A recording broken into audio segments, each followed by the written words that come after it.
Mes enfants, nouvelle génération fondée par le vieux Calmos.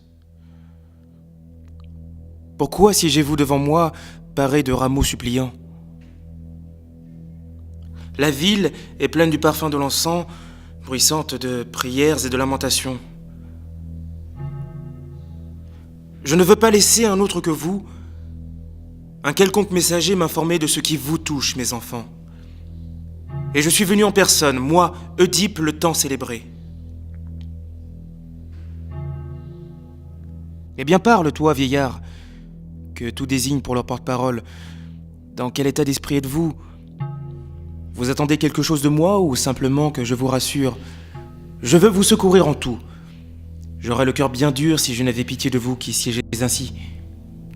Oedipe, souverain de ma terre, tu nous vois rassembler les âges de la vie autour de tes autels, les uns trop faibles encore pour prendre un long envol, les autres alourdis par l'âge. Moi, le prêtre de Zeus, et eux, l'élite de la jeunesse. Le reste du peuple siège sur les places, près du temple de Pallas, près de la cendre prophétique d'Isménos.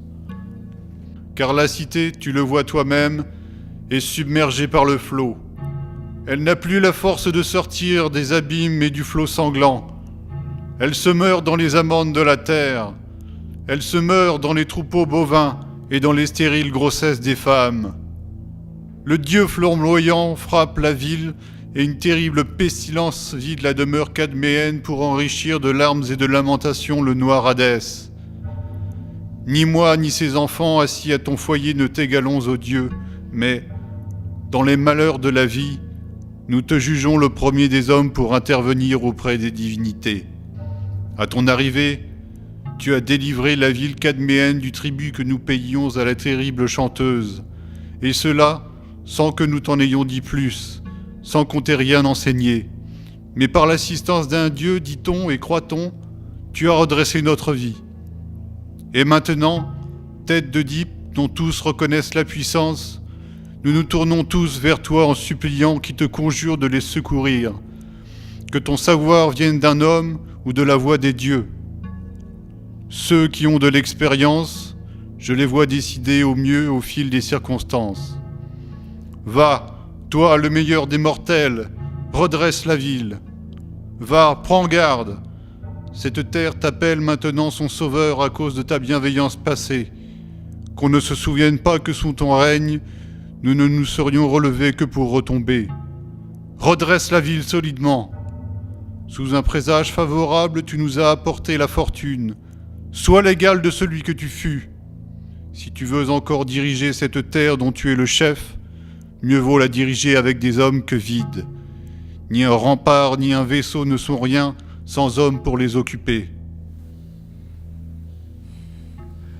Mes pauvres enfants, vous venez à moi porteurs de vœux que je connais bien. Je sais que vous souffrez tous, mais tout souffrant que vous soyez, nul ne l'est comme moi. La douleur de chacun ne le touche que lui seul et aucun autre, tandis que mon âme gémit sur la ville et sur toi et sur moi tout ensemble. Vous ne me réveillez pas d'un bon sommeil. J'ai versé, sachez-le, bien des larmes et fait parcourir bien des chemins mes soucis. Je n'ai trouvé qu'un remède et je l'ai appliqué. Créon, mon beau-frère, le fils de Ménécée, je l'ai envoyé à la Pythie, au sanctuaire de Phébos, pour qu'il demande ce que je devais dire ou faire pour sauver la ville. D'ailleurs, les jours s'écoulent et je m'inquiète. Que fait-il? La durée de son absence excède déjà de beaucoup le temps normal. Mais quand il sera de retour, je serais malvenu si je n'accomplissais à la lettre les commandements du Dieu. Tu parles d'or. Ces enfants me signifient justement que Créon approche des remparts. Ah, Seigneur Apollon, s'il pouvait nous apporter un salut aussi radieux que son regard. Il a l'air content. Il n'aurait pas, sinon, le front ceint d'une couronne de laurier chargée de baies. Nous allons bientôt le savoir. Le voici à portée de voix.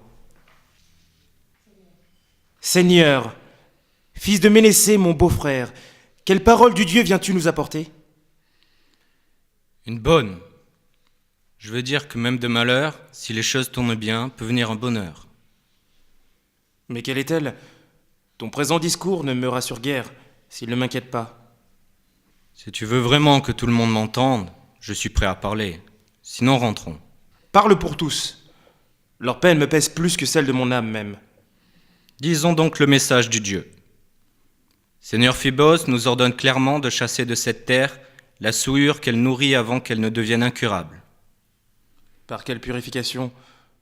De quelle sorte est ce malheur? Bannir les assassins, ou rendre meurtre pour meurtre, puisque c'est ce sang qui souille la ville. De quel homme est dénoncé ce mauvais sort?